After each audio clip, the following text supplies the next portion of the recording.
Hey guys, so I'm watching scary movies with my husband and just sitting over here at my makeup table, and I was like, you know what? I'm gonna do a dark look for today.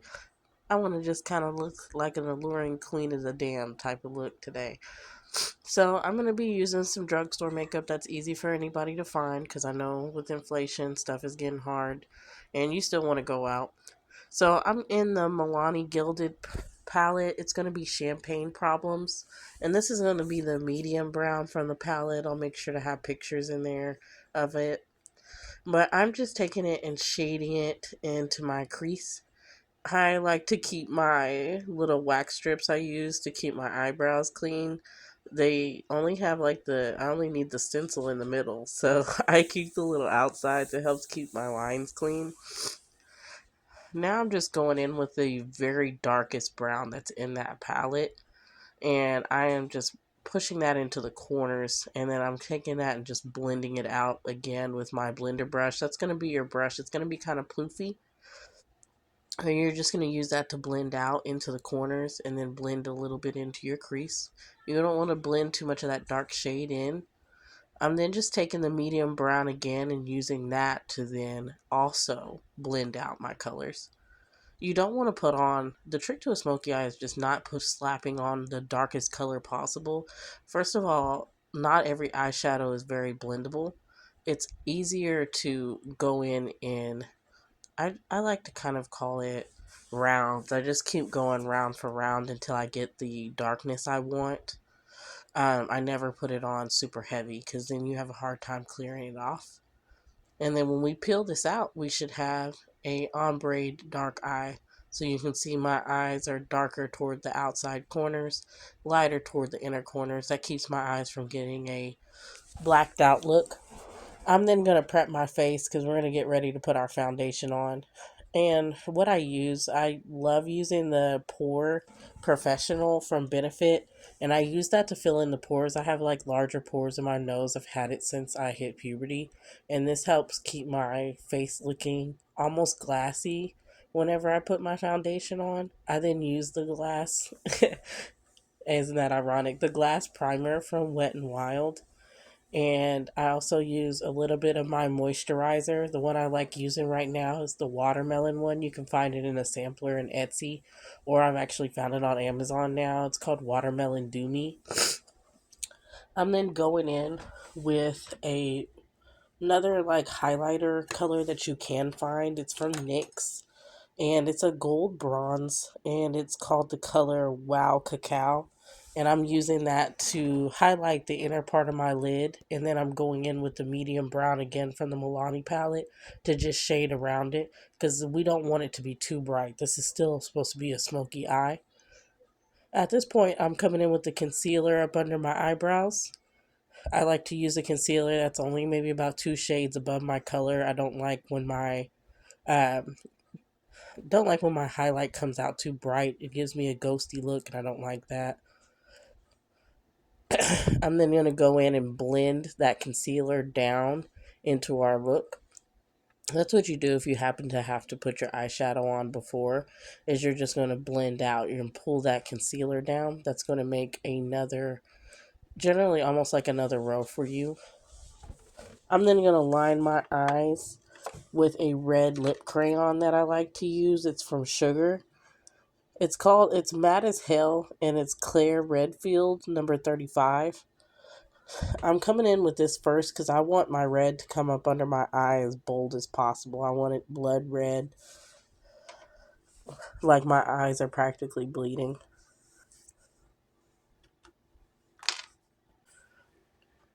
I then also take the Makeup Revolution, the red that they have from their palette, and I go up under this after and just kind of set this red so it doesn't blend. Sorry, give me something to drink. So at this point, I'm going ahead and getting the Do Me and priming my face.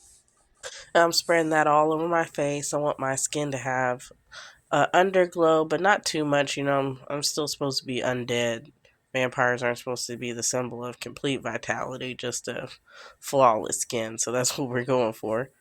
And then that poor professional, I'm making sure that's going on my nose. As you can tell, I'm already starting to get like the snivels. So I'm making those weird faces as I'm putting this on.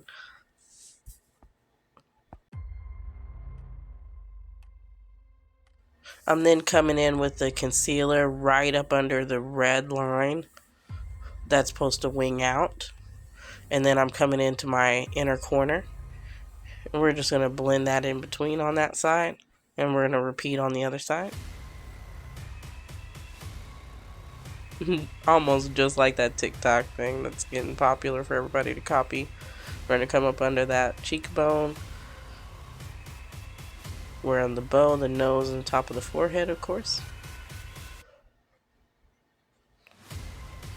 And this one's just a simple one from LA Colors. I have some more expensive concealers, but we're not doing that for this. My little cream contour is just a couple of shades as well, darker than me. I don't want anything too crazy. Plus, I'm going to go in there and darken my cheekbone anyway, because I kind of feel like you should have kind of gaunt almost cheeks. I'm then wringing out my beauty sponge. I like to, whenever the makeup setting like this, I like to put my beauty sponge in hot water. It helps my product spread better, and it helps blend it better into my skin.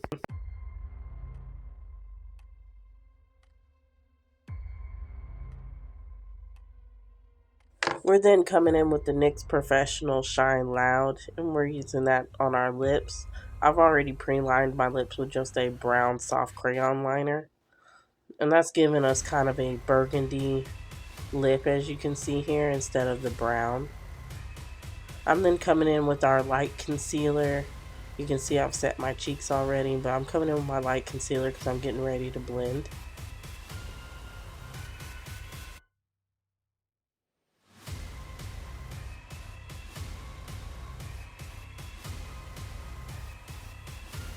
I'm then going to go in with that red crayon, the same one I used for my eyes. And I'm just going to brighten that lip up a little bit. Also give myself a little trail of lipstick as well. Because, you know, I've been biting people's necks lately.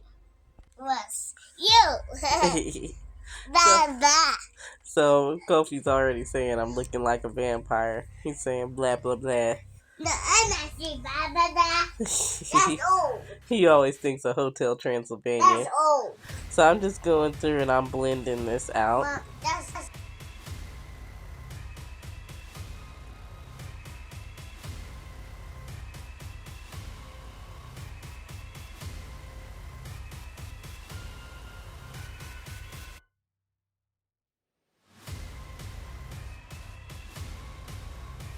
I'm then just darkening up the corners. I don't want my lips to look too red on the outside. We still want some dimension to them. Because I'm going to go in and put the shine coat from that same lip in there. I want my lips kind of shiny. So we done got our liner on now. I went with a kind of dramatic wing that started up a little further on the lid. I'm just coming in with the also Makeup Revolution. They have such affordable colored palettes and glitter. The palette that I'm using for that one is the Makeup Revolution London. And that's the dark sparkly pink color Lovebirds that's in it. I'm then getting my lashes on. They're the E22s, as you saw. They come from Lashify, as well as I'm using the clear Lashify glue. You don't want to immediately put them on. I let it get tacky for a little bit first before I put them on. But that's why I love these E20s. They're so dramatic. It's definitely what you need for your vampire eye. You don't want to come in with no little natural eyes for that. We want to look as alluring as possible. You gotta say, we're thinking Aaliyah from Queen of the Damned, and anything else is unacceptable. I love these little tweezers that come with the kits from Lashify. It makes it easy for you to angle your lashes how you want and direct them in different ways. My eyes are already starting to get watery. As you can see, I poked them with that. But would you let me drink your blood for eternity if I look at you? Hell no. See, man. See, he ain't ever on my team, y'all. So, like I said, my husband's a traitor. But anyway, I'm so happy with the look. And you know, this dude, Eric Matthews, was talking some mad shit, completely disadvantaged. He didn't care. That was like true to New York nature. He knew he was going down, so he was gonna talk the most shit possible on his way down. He, yeah, but they're like in New York. He ain't giving no. Yeah, he said, "Fuck that. I already know I'm about to die." So that's probably like the best part of Halloween is getting to do just interesting stuff and watching one of the favorite types of movie genres I love, which is horror movies. I love horror movies, shitty ones. Like they got to be good shitty ones though, and then just really gory vampire and zombie movies. All of the songs.